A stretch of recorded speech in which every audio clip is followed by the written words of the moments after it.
ouvir os nossos olhos, ficando eles completamente disponíveis, para depois, conjuntamente connosco, podermos ir à cafetaria fazer em si um coffee break mais extenso no final e aproveitar ainda alguma luz do dia que ainda aqui temos. E então, nessa qualidade, eu daria aqui pano. Vamos fazer ao contrário. Primeiro os de fora e depois os da casa. Sim. O professor Rui Cascão eu considero que está da casa também. Portanto, last but not least, vou pedir à professora Cláudia que apresente o colega do Brasil, neste caso para a plenária.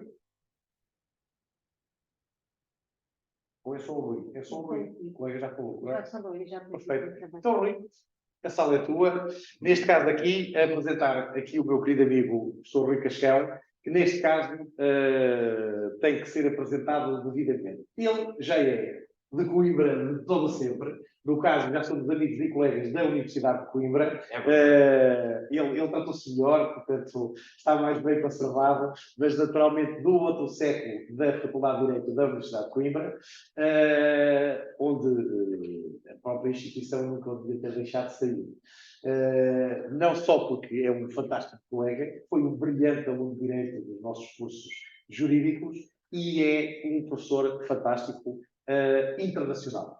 É um jurista de eleição, conforme falávamos em off, nem sequer o posso caracterizar como professor de Direito Público nem de Direito Privado, porque ele naturalmente toca ambas as ciências e ambas os ramos do direito com maestria, como se poderá ver. Em determinadas áreas. Em áreas de especialidade, é um especialista fantástico. Por isso, aqui está também, no caso, para falar sobre direito da saúde, um dos temas que cruzamos também como investigadores e como autores de direito, neste caso público e privado, também para todos os efeitos. Dizer que ele fez uma carreira meteórica fora de Portugal, em várias instituições europeias do centro da Europa e num percurso jurídico também como causídico muito interessante, e rumou a uma casa distante, também um pouco de Portugal, em Macau, onde fez um percurso magnífico, mas onde, ao fim de 13 anos, decidiu regressar a este retângulo aqui à beira-mar plantado na Europa e, naturalmente, partilhar aquilo que foi aprendendo e a bagagem científica que foi ganhando, não só na Europa, mas por esse mundo fora. Por isso, é com muito orgulho e com imensa consideração que recebo aqui o meu querido amigo e colega, professor Rui Cascão, neste caso, em representação da Universidade Lusófona do Porto, onde ele é docente, e eu vou dizer aqui aquilo que já disse em off, já tive a oportunidade de dizer à vice-reitora, professora Maria do Rosário Anjos, foi a melhor aquisição que esta universidade já efetuou nos últimos anos.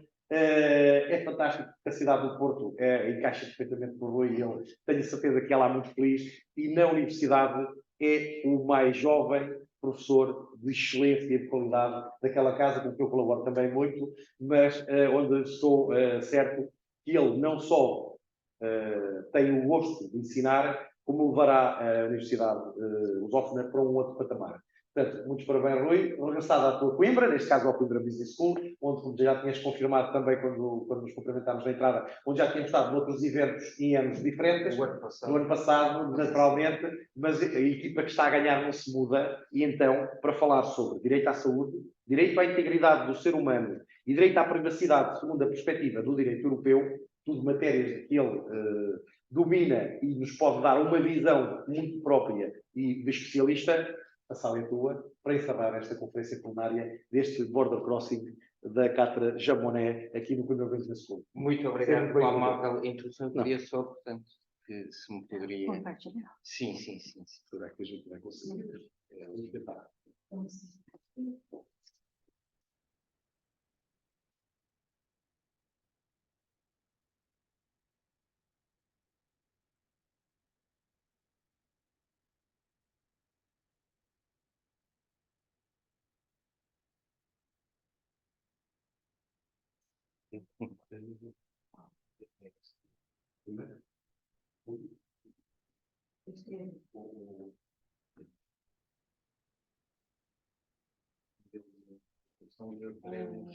Será assim? Sim, pode ser, talvez aqui. Tem que compartilhar dentro da plataforma. Espera um pouquinho, deixa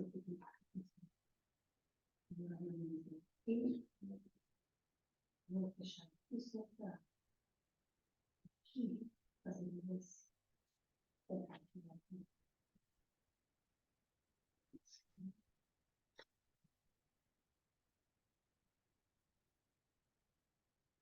Todos estão Este já não conseguem ver todo? Tá bem?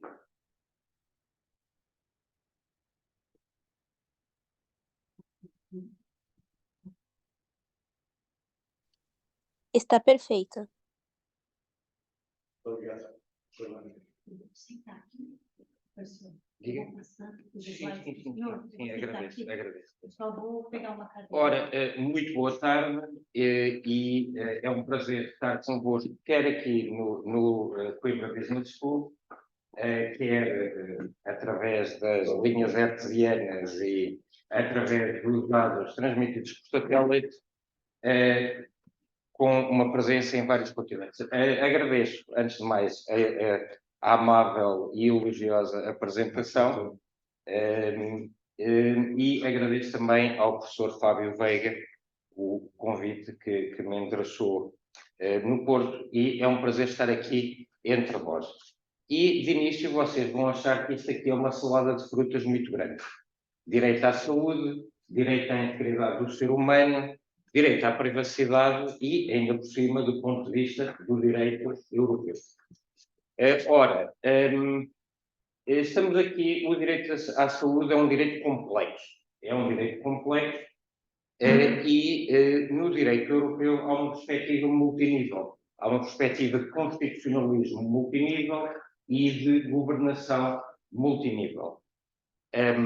O que eu vou demonstrar é que o direito à saúde e os outros direitos fundamentais, dentro do sistema de direitos fundamentais a nível europeu, e já iremos a esse aspecto, e que todos tocam, todos se interligam de uma forma dinâmica.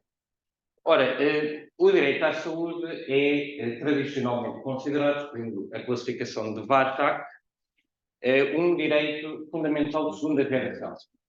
Como tal, está consagrado no artigo 12º do PIDESC. Podia passar, por favor.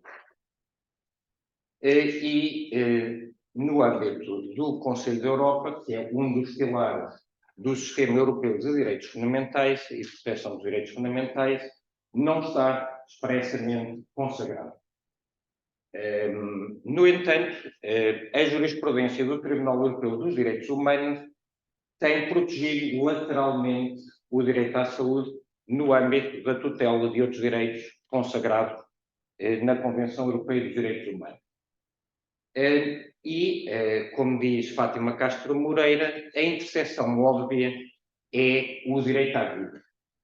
E, designadamente, no caso do Lopes de Sousa de Fernandes contra Portugal, da Grande Câmara do Tribunal Europeu dos Direitos Humanos, esta realidade foi aceita e propugnada pelo juiz Paulo Pinto de Albuquerque, na sua doutíssima opinião dissidente e famosa, em que ele procura consagrar uma perspectiva humana e uma perspectiva de superação da dicotomia tradicional entre direitos fundamentais de primeira geração e de segunda geração.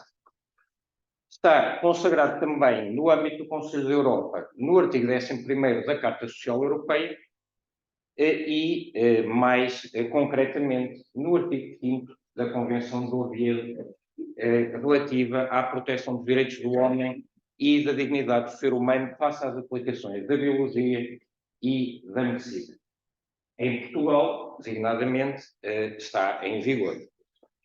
Tendo em conta que Portugal tem um sistema monista de recepção do direito internacional público, esta convenção vigora diretamente no direito português. O outro pilar de proteção e do sistema europeu dos direitos fundamentais e de proteção dos direitos fundamentais, temos a Carta dos Direitos Fundamentais da União Europeia. o seu artigo 35º, estabelece que todas as pessoas têm o direito de aceder à prevenção em matéria de saúde e beneficiar de cuidados médicos de acordo com as legislações e práticas nacionais. E, na definição e execução de todas as políticas e ações da União, é garantido, é assegurado um elevado nível de proteção da saúde humana. Ora, depois temos a questão da aplicabilidade e do âmbito de aplicação da Carta dos Direitos Fundamentais da União Europeia. Estes vinculam a União e todas as suas instituições e órgãos, vinculam também os Estados-membros no que se refere à aplicação do direito secundário da União, secundário e terciário. Este direito à saúde, à luz da Carta dos Direitos Fundamentais da União, abrange o acesso à medicina preventiva, o direito de beneficiar de tratamento médico, subordinado à legislação e prática dos Estados-membros. O efeito prático mais significativo que podemos tirar isto para a efetivação, para a realização do direito dos cidadãos da União ao acesso a cuidados de saúde é a possibilidade de livre circulação de cuidados de saúde na União e serem reembolsados pelas respectivas despesas. Este será um aspecto mais terra a terra, por assim dizer, da Carta dos Direitos Fundamentais e no exercício individual do direito à saúde. E temos, portanto, nesse sentido, a opinião do advogado-geral Colomer, no caso, Stamatilaki. E também, muito importante, o princípio da prevenção. O princípio da prevenção. Temos isso afirmado pela jurisprudência no caso Philip Morris e no Deutsches Weintor.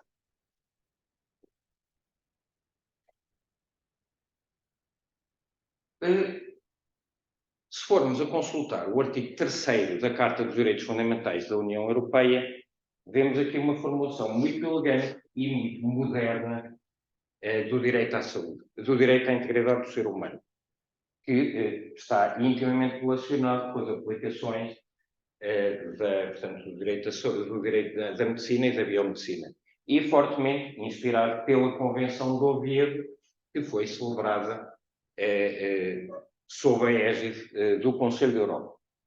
Todas as pessoas têm direito ao respeito pela sua integridade física e mental e, no domínio da medicina e da biologia, devem ser respeitados designadamente o consentimento livre e esclarecido da pessoa,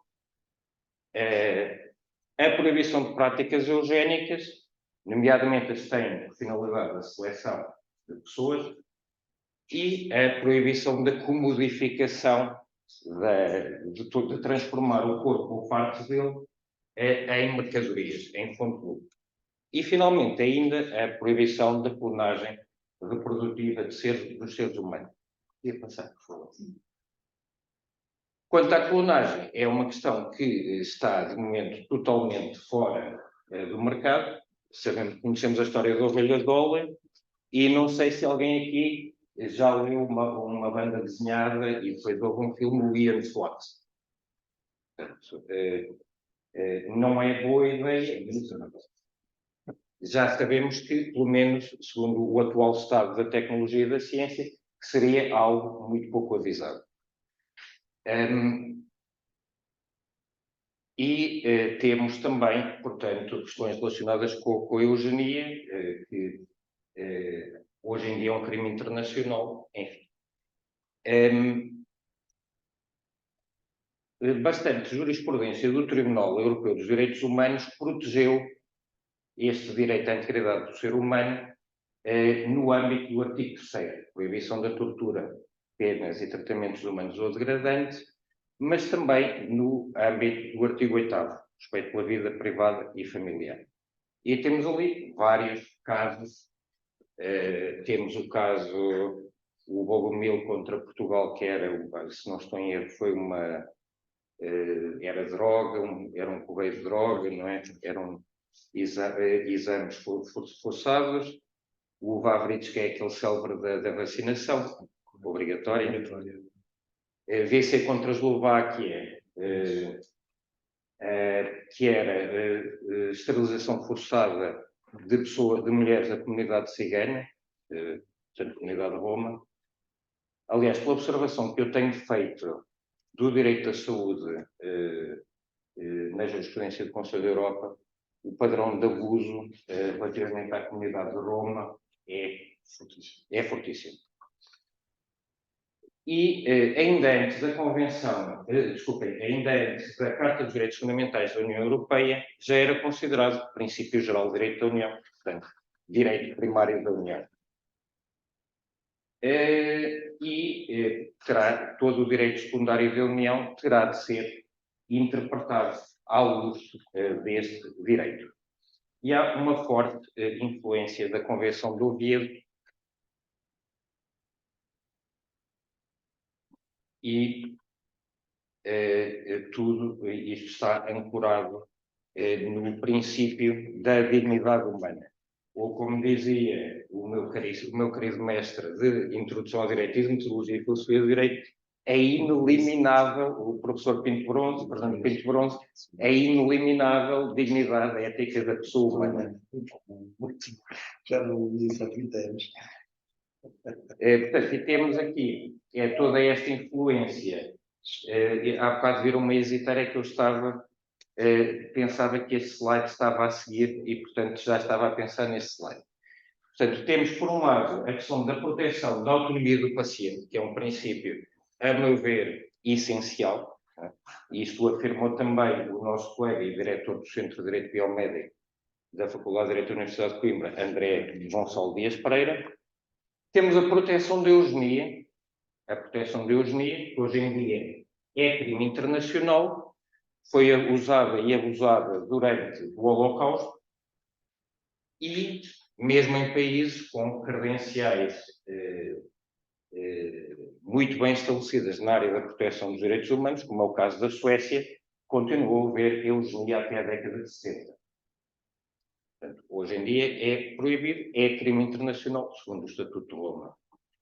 E, como eu já tinha referido, a proibição do lucro com o corpo humano ou partes dele, e depois todas as questões de venda de sangue, de gâmetas, de tecido, e a questão também da gestação de substituição. Portanto, tudo isto matérias que poderão estar enquadradas por esta proibição. E a proibição da clonagem reprodutiva, como eu já tinha referido. E depois, finalmente, temos aqui o direito à privacidade e as suas evoluções. O direito à privacidade começa por ser um direito de primeira geração, o direito à reserva da vida privada, e depois vai-se metamorfosear num de quarta geração, segundo algumas teorias, não é? Segundo as quais o primeiro são os direitos civis e políticos, a segunda geração económicos, sociais e culturais, a terceira geração os direitos de solidariedade, o direito à paz, o direito ao desenvolvimento sustentável, e quanto à quarta geração, há quem diga que são os direitos na era digital, há também quem diga que são também outros direitos de natureza identitária.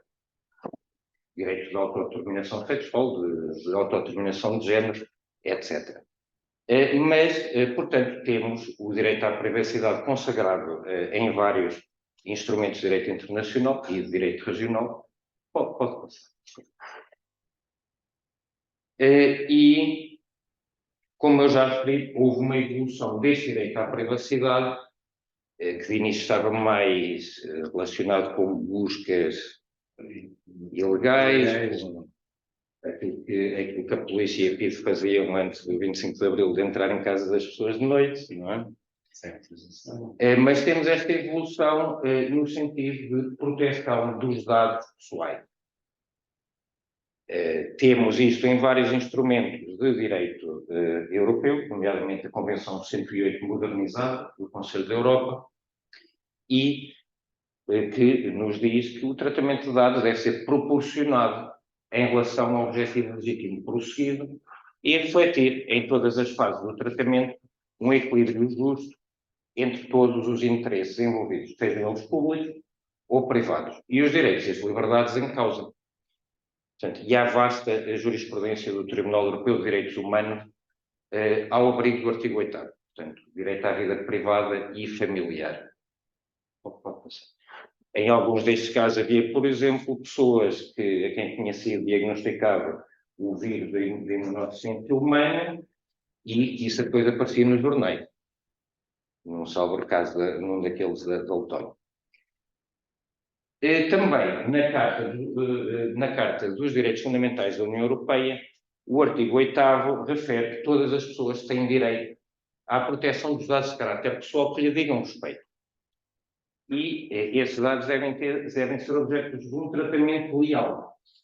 Portanto, este é um princípio essencial, tem que haver uma base legal para tratar estes dados pessoais. Com o consentimento da pessoa interessada ou com outro fundamento legítimo previsto por lei. E essa é uma das frases mais paradoxais, porque todos nós sabemos, de uma forma geral, a primeira coisa que uma pessoa que quer ser DPO é evitem o consentimento como base legal para o tratamento sempre que possível. O consentimento pode sempre ser retratado e é uma base qualquer, não é? Pode ser retratado a qualquer momento e as exigências são de tal forma elevadas relativamente ao consentimento que facilmente pode cair, não é? Mas é interessante será que isso significa que há uma preferência por parte do legislador comunitário, por parte dos autores dos tratados, das altas partes contratantes, no sentido de privilegiar o consentimento, de lhe dar uma especial dignidade constitucional? E o cumprimento destas regras terá de ser feita por autoridades independentes de controle. Isto está também no artigo 16 do Tratado de Funcionamento da União Europeia, que, para além de garantir o direito, estabelece a obrigação de a União legislar sobre a proteção das pessoas singular no que diz respeito ao tratamento dos dados pessoais e a livre circulação dos mesmos, que é o que fez com o Regulamento Geral de Proteção de Dados Pessoais. Portanto, aqui no sistema da União Europeia é um direito independente e pretende-se, ou pelo menos o ideal seria o controle dos dados pelo titular, portanto, a sua soberania sobre estes dados e a sua autodeterminação informacional, traduzindo as palavras do Tribunal Constitucional Federal alemão. Tem um efeito horizontal direto, portanto, a interpretação do direito secundário deverá ser conforme a esse princípio e protege pessoas singulares identificadas ou identificadas, ainda há mais um específico. Maiores. Estarem vivas. Estarem vivas. Estarem vivas. Isto faz-me lembrar quando eu fiz... Quando eu fiz uma das quando eu fiz quando fiz o meu, portanto, a minha certificação como DPO, como encarregado de proteção de dados, havia uma das perguntas que saía era qual destas pessoas que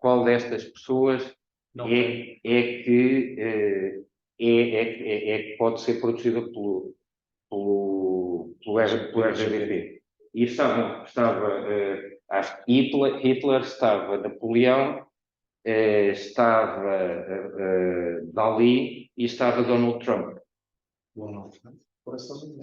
Era Donald Trump porque ainda estava vivo, os outros estavam mortos. E, portanto, como eu já referi, o princípio do tratamento ilícito.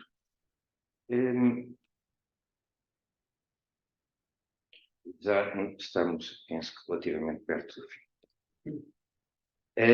E o Regulamento Geral de Proteção de Dados, portanto, que é direito secundário da União, dá-nos, para além do consentimento, várias outras bases legais para fundamentar o tratamento lícito desses dados. Será a execução de um contrato, cumprimento de uma obrigação legal, proteção de interesses vitais do titular dos dados ou de outra pessoa singular, interesse público ou exercício da autoridade pública ou interesse legítimo prosseguido pelo responsável pelo tratamento ou por terceiro, exceto quando quando estes interesses se sobrepuserem a interesses ou direitos de liberdades fundamentais do titular que contrabalancem esse interesse legítimo, mormente quando se trata de uma criança. E vemos aqui uma posição muito mais forte do Tribunal de Justiça da União Europeia na proteção desses direitos fundamentais do que dos outros direitos fundamentais. De facto, o Tribunal de Justiça da União Europeia começou com o caso da Ferrari, não é? Com a desigualdade salarial entre homens e mulheres, mas raramente se afasta muito, não é? Portanto, a proteção não é qualquer... Portanto, este é um direito muito especial que goza de uma proteção bastante significativa por parte do Tribunal de Justiça da União Europeia. E temos esta tutela em várias matérias. O célebre caso Schrems, não é? Da transferência de dados para países terceiros. O Sr. Schrems também já colocou em causa a nova decisão de adequação da Comissão. Vamos ver. Retenção generalizada e indiscriminada de dados. Vocês lembram-se da polémica dos metadados cá em Portugal? Com a Câmara de Lisboa e os ucranianos a serem identificados na organização. Foi. E temos também a Europol também teve de destruir quantidades enormes, lançaram as redes e apanharam tudo, não é? E até eu gosto muito, nas aulas de direito da União Europeia, a Hungria acaba por ser sempre o odd man out, não é?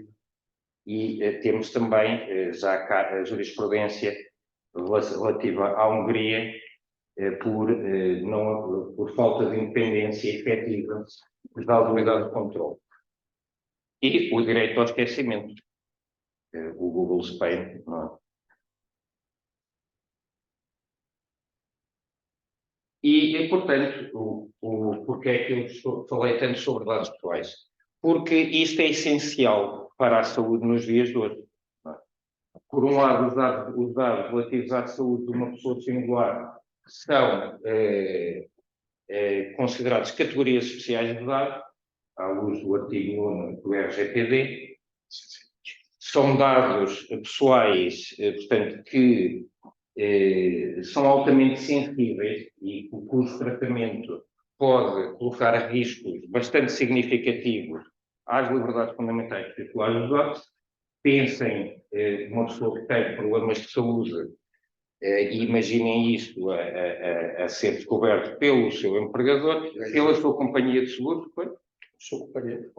pois, exato, ou pela sua companhia de seguro, isso iria logo alterar o valor do risco. Apesar do contrato de seguro ser um contrato UBR mais FIDE, não é? Que exige a comunicação de qualquer alteração do risco, não é? Mas, portanto, imaginemos uma companhia de seguros ou um empregador, ou até o Estado, também, com o perfil genético dessa pessoa. Quais é que são as suas probabilidades, não é? Independentemente de ter uma determinada patologia, não. Portanto, é arriscadíssimo, não é?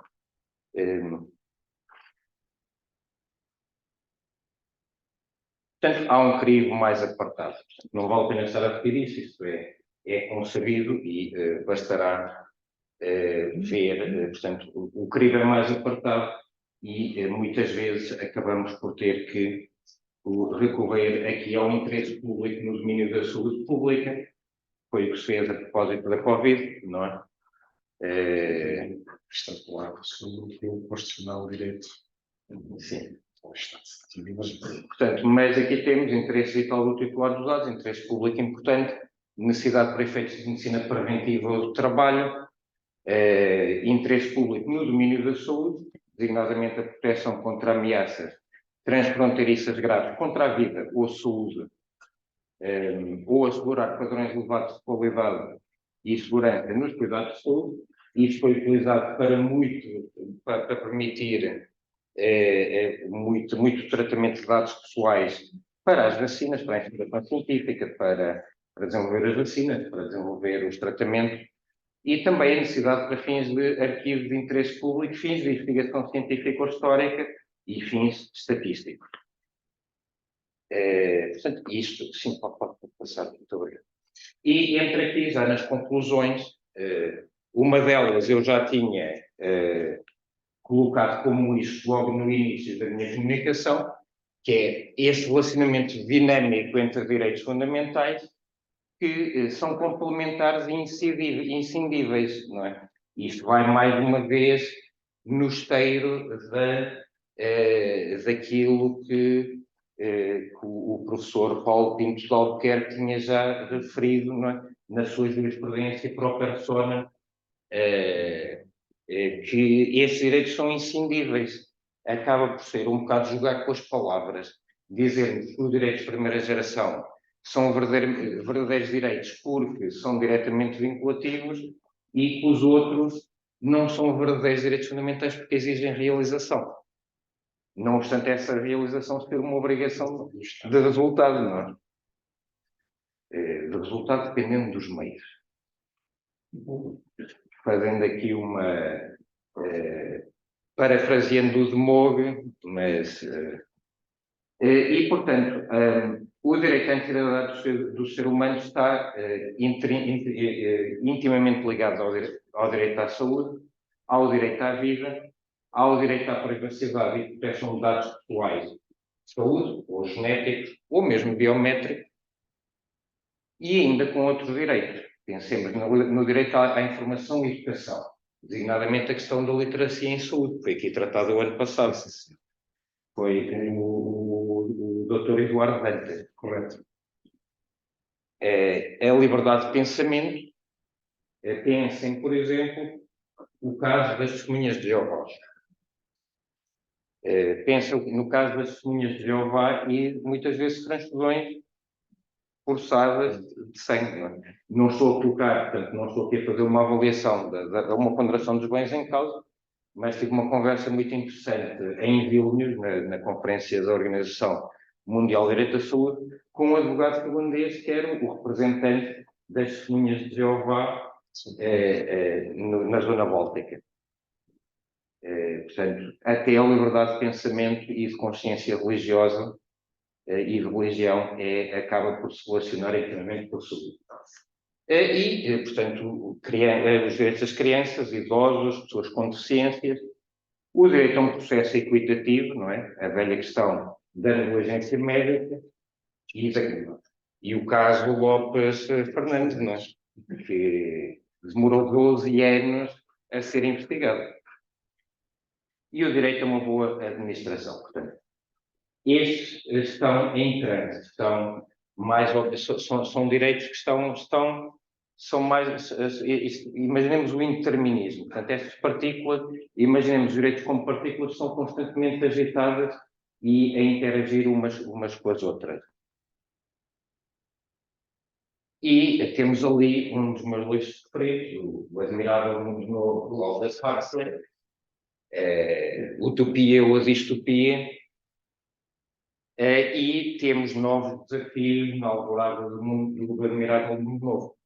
Temos a inteligência artificial em saúde, dispositivos médicos, testes clínicos eletrónicos. Temos cirurgia assistida por robôs, que é a inteligência artificial física. Temos a inteligência artificial interpretativa, por exemplo, na imagiologia, que vai buscar dados da interpretação de milhões de análises em todo o mundo, de interpretação de imagens em todo o mundo, e vai ajudar o médico a diagnosticar, por exemplo, um cancro, ou, por exemplo, hoje em dia, a retinopatia diabética é reversível graças a este tipo de tecnologia. Na reprodução assistida? Na À procura procura dos embriões mais viáveis por fotografia. Sim. Muito interessante. E a afetiva. A afetiva, a inteligência artificial afetiva. Para nós ainda é muito estranho, mas isto já se faz muito no Oriente e no Japão. Por exemplo, para pediatria, não é? Há uns, assim, uns robôs fofinhos em forma de foca que ajudam as crianças, portanto, enquanto elas estão internadas também para pessoas, portanto, para doentes geriátricos e pessoas, portanto, especialmente com demência, portanto, pode ser muito útil. E temos os sistemas eletrónicos, os clínicos eletrónicos, e temos o desafio do espaço europeu de estudo, em que vão ser livremente portáveis e vão estar em livre circulação, e muitos dos obstáculos que havia até agora para o seu uso secundário, para a investigação científica, para biobancos, vão ser desmontados. Continuamos também a ter o desafio da transferência de dados para países terceiros.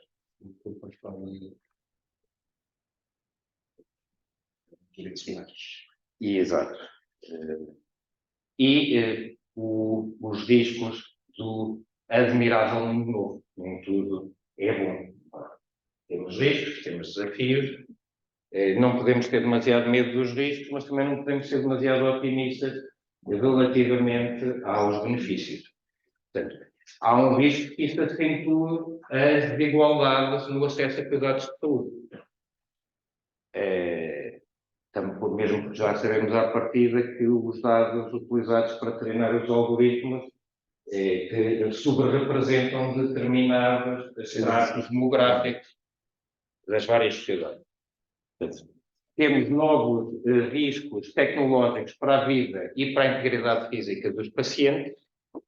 Todas as novas tecnologias trazem riscos. Ainda aqui há alguns tempos, um robô industrial matou um engenheiro sul-coreano, pegou nele, amassou numa linha de montagem para tentar pensava que era uma caixa.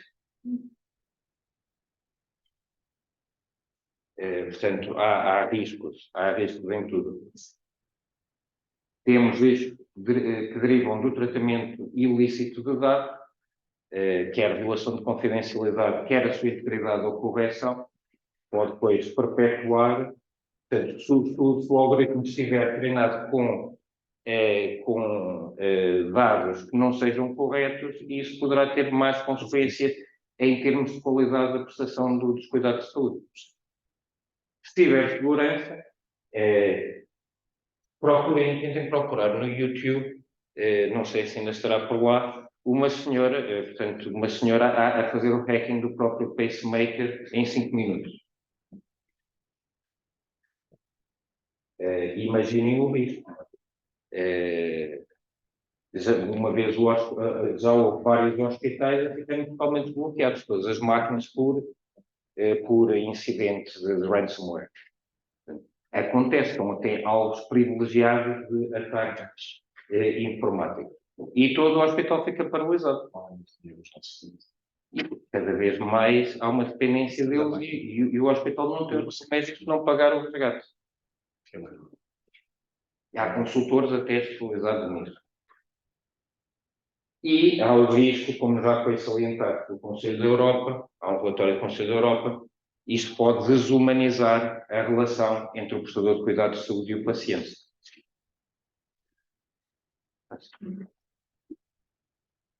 Conclusão final.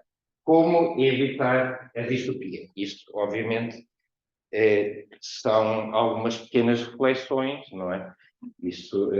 E eu fui buscar também o quadro do Salvador Dalí da Resistência da Memória, que é o meu preferido.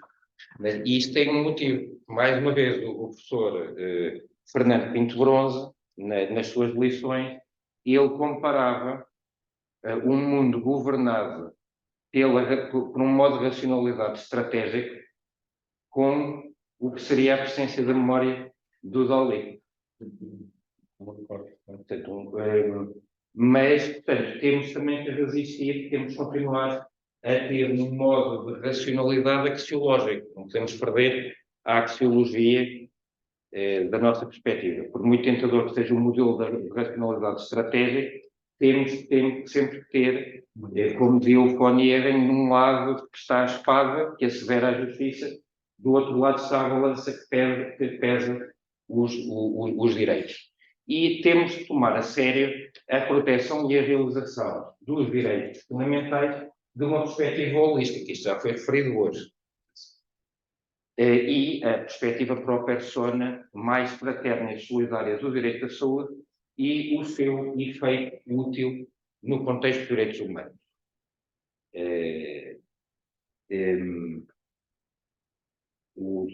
Aquela ideia também da Convenção Europeia dos Direitos Humanos como instrumento vivo, que evolui. O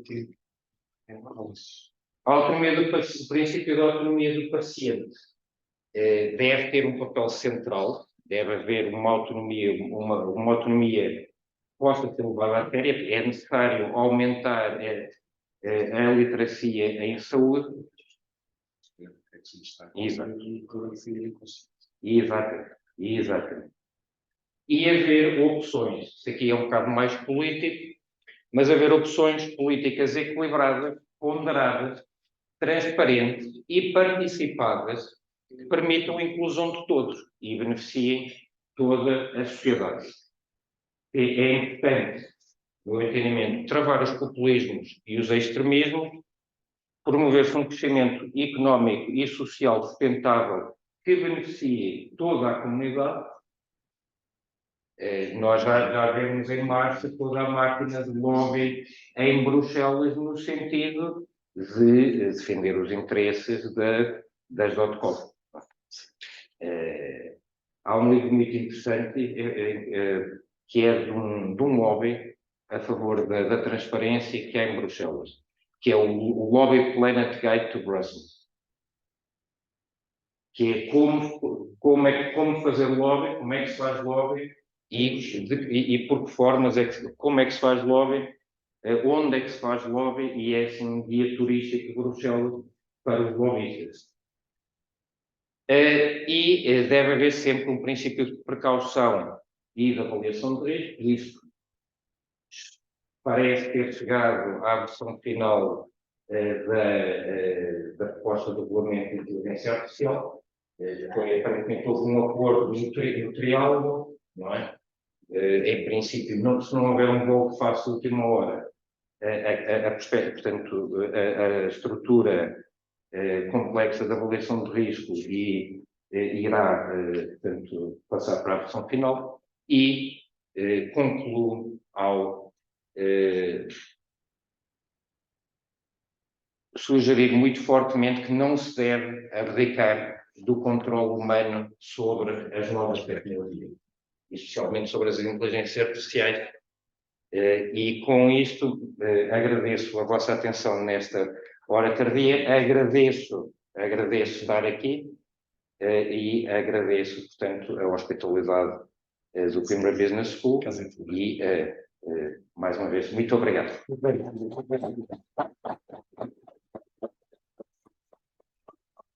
Ora bem, apesar de adiantar de hora, e como nós cortámos ali o nosso coffee break, eu não vou deixar abandonar aqui o nosso palestrante plenário, vou pedir para se sentar e vou abrir aqui um pequeno período para a plateia online, mas particularmente aqui presencialmente, poder usufruir da sapiência do professor Rui Casquel e, eventualmente, fazer perguntas disruptivas como ele merece e gosta. Professora Cláudia, você mais é fazer as primeiras. Alguém tem alguma coisa que queira perguntar ao nosso palestrante plenário? Naturalmente eu avisei, não foi só por amizade. Este tema e a maneira como é apresentado não é um tema. Na minha humilde opinião, são 6, o que mostra o brilhantismo do candidato a manusear tudo o que é direito nacional e internacional em temáticas que são da maior importância para todo o mundo e com uma leveza e sonoridade, como se estivesse a ler um livro de literatura, como é natural nele para todos os amigos que o conhecem e alunos que tiveram já o privilégio de o ter como professor. Portanto, Rui, muito obrigado por teres vindo. É sempre vindo, a casa é tua também. Foi um gosto. Para além de uma coisa, fiquei com uma inveja incrível, porque os slides lindíssimos, não é a minha maneira de comunicar e não era a nossa no tempo da faculdade, Não. que era tudo à mão, com canetas e com Não. apontamentos. Ainda devemos ter alguns dos apontamentos uns dos outros, mas era tudo papel e caneta. Agora aqui é outra tecnologia. Eu aprendi isto, foi com a doutora Vera Lúcia Raposo, Claro. que utiliza sempre, portanto, Tem um apoio PowerPoint visual para suavizar Não, mas a vou pensar mensagem. aqui, eu gosto do PowerPoint da Vera, mas tenho muita informação e menos arte. E tu aqui conseguiste fazer uma coisa fantástica que é não pôr de ti no slide e não o contrário. E nessa circunstância, eu não é só por ter escolhido um autor dos pintores que eu mais aprecio, e pela profundidade da mesma com a subtileza. A obra do Huxley é mais conhecida e, eventualmente, a fotografia até nem fará justiça ao conteúdo do livro, naturalmente, se fosse um paginador. Mas aqui não. Acho estas conclusões fantásticas.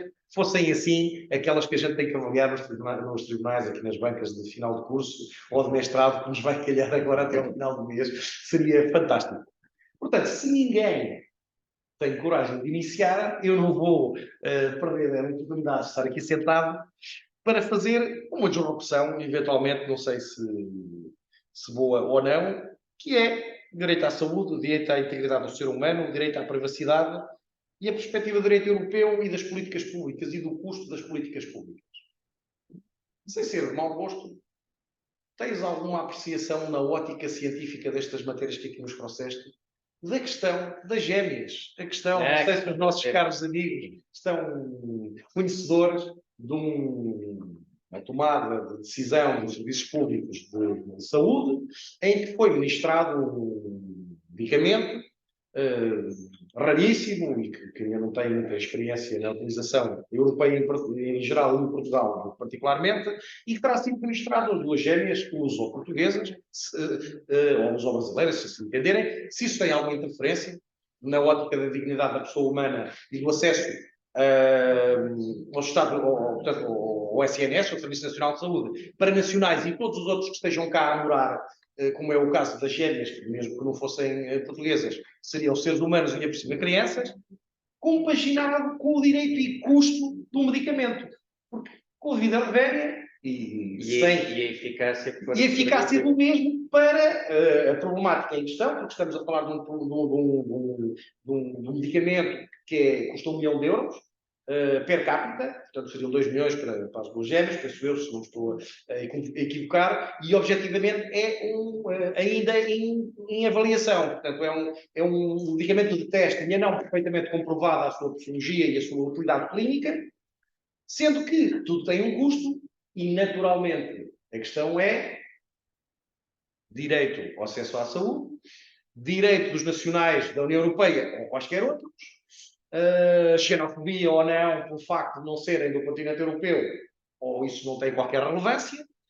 Para além disso, eu não me choca nada que sejam tratadas e bem tratadas com os melhores medicamentos.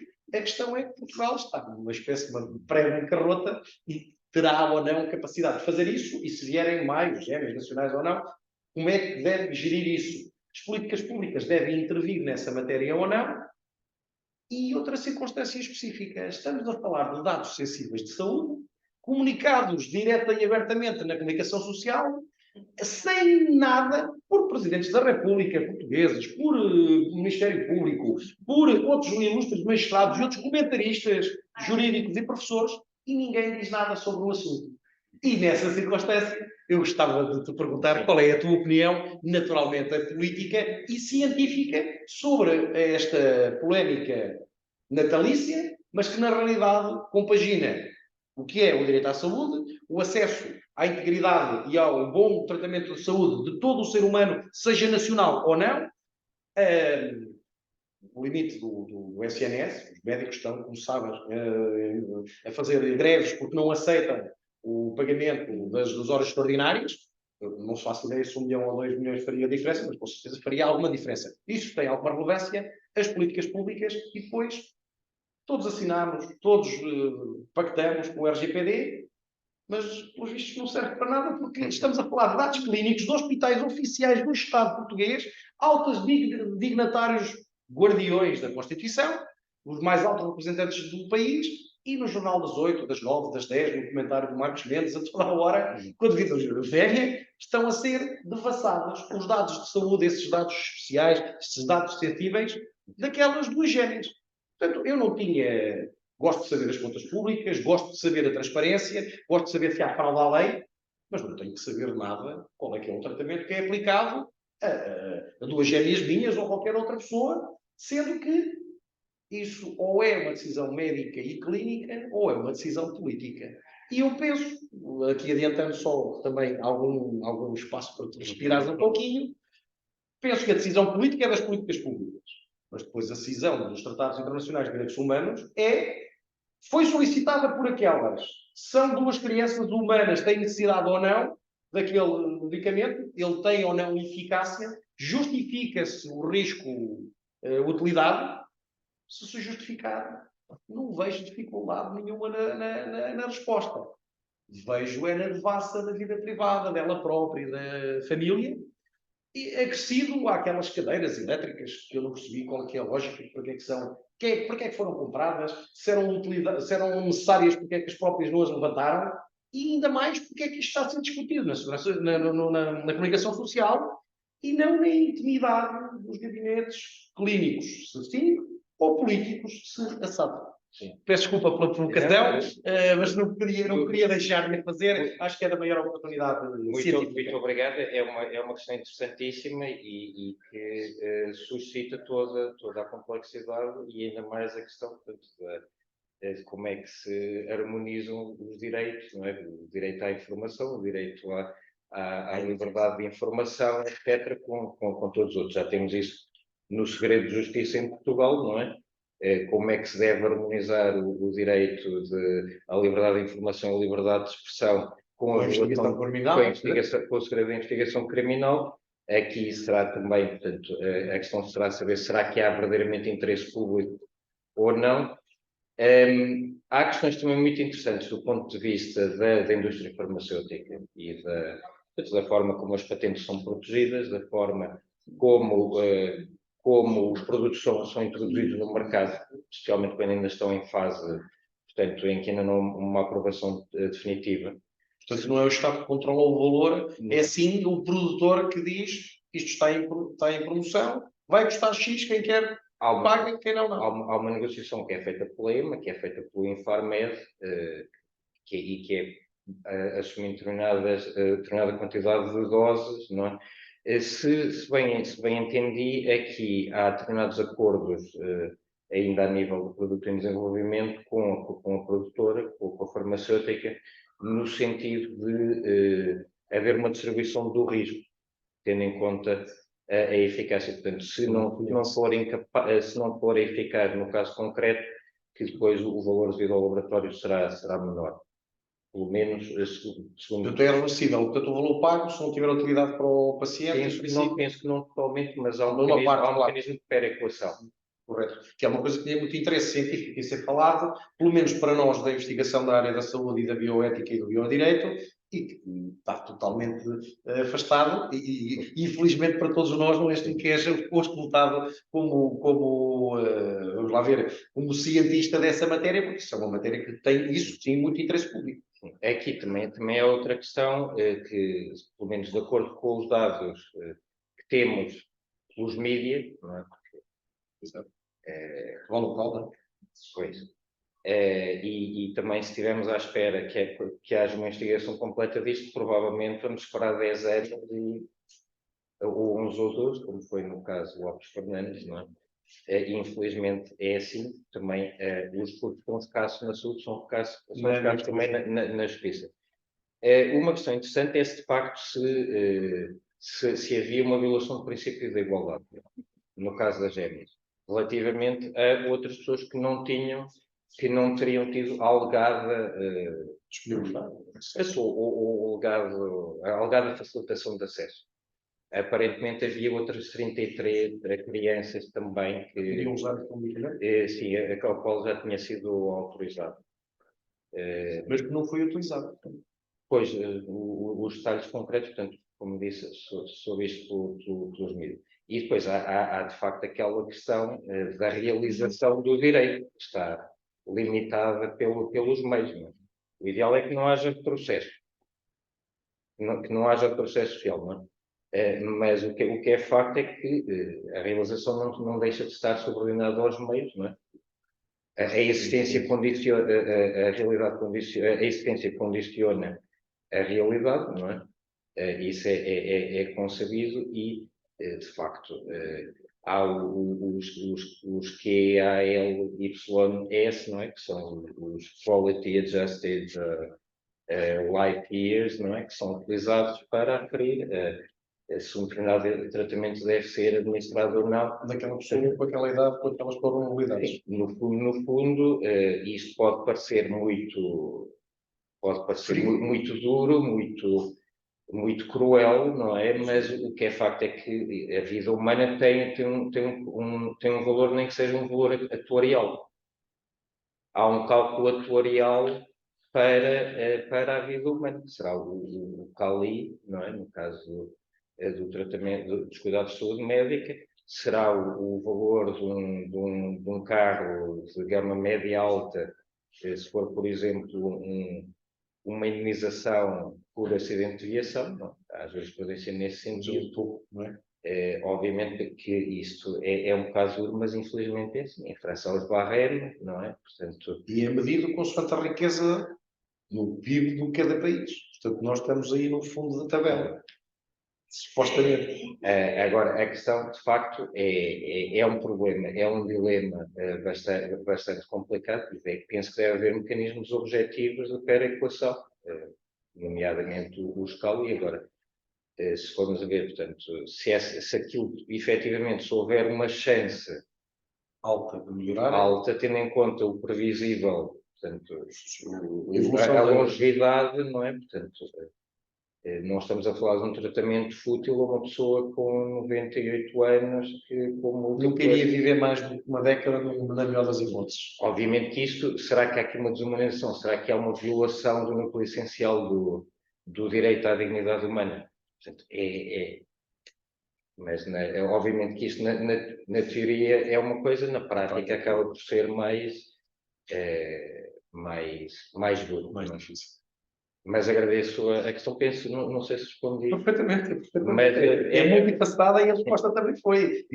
E ao contrário, de uma conta matemática que daria um resultado objetivo, a tua reflexão vai-me levar a ter outras abordagens diferentes e cada vez mais técnicas, sobretudo sobre a tua palestra e sobre o desenvolvimento exponenciado que tu fizeste deste conjunto, porque na realidade, eu agora ouvindo-te falar, já não consigo ver esta palestra só por fases. Ela foi montada numa estrutura enorme para subir a esta altura. Não podia ficar desta altura se fosse uma base pequena. E, efetivamente, direito à saúde, direito à integridade humana, da maneira como tu analisaste depois o direito à privacidade, que assim, à partida, não tinha logo direito a entrar neste comboio, acho que está brutal. Depois, no caldo da União Europeia, super respaldado na legislação internacional e na jurisprudência dos tribunais que contam para o nosso espaço jurídico. Portanto, no fundo, fantástico. Não deixa de ser um contributo eclético que está relacionado com, de certa forma, com as interações que tenho tido nos últimos anos, desde que regressei a Portugal. Claro. E de facto, houve todo um conjunto de estímulos novos e que tentei combinar criativamente, não sei se com sucesso ou se não, mas... Sem perguntar ao auditório, da minha parte, com excelente sucesso e já com um contrato renovado para a próxima edição.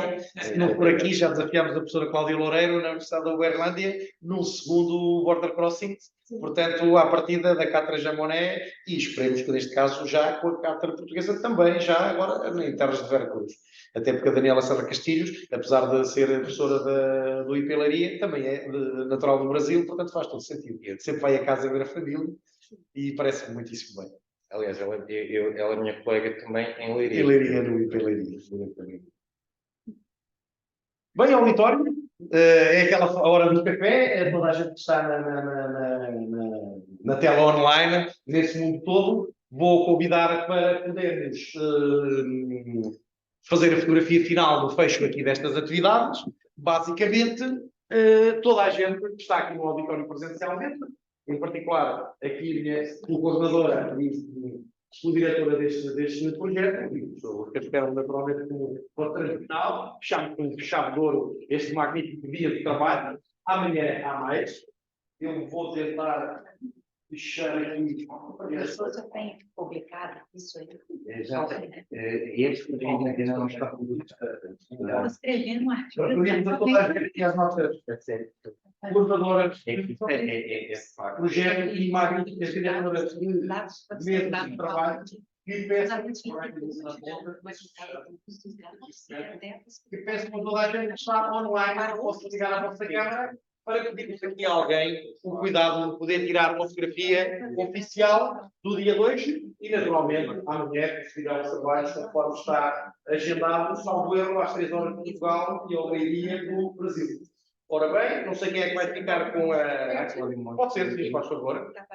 Então vou pedir a todos que se juntem aqui. Quem pode mandar todo mundo aqui, ó, eu posso botar ele aqui e vou mandar pelo telefone. Eu também está na foto.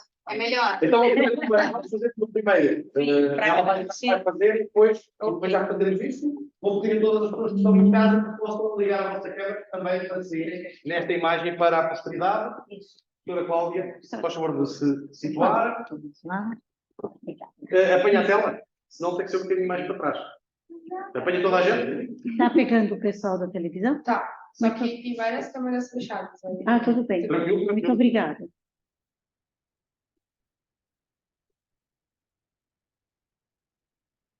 Está. E agora vamos tentar fazer. Não, vamos, ela vai conseguir fazer. Como é que se faz? Eu vou fazer aqui. Muito bem, já estamos além todos. Então façam o descido. 3, 2, 1. Já está, muito obrigado. Então, para todos, uma salva de palmas. Até amanhã, ao meio-dia. Muito obrigado por terem sido fantásticos colaboradores e colegas. Rita, Cláudia, toda a gente, Cláudia, um abraço forte daqui de Coimbra. Espero que nos possamos ver. Quando não presencialmente, pelo menos amanhã online. Muito obrigado a todos e a todas. Um bom final de tarde aí para vocês. Muito obrigado.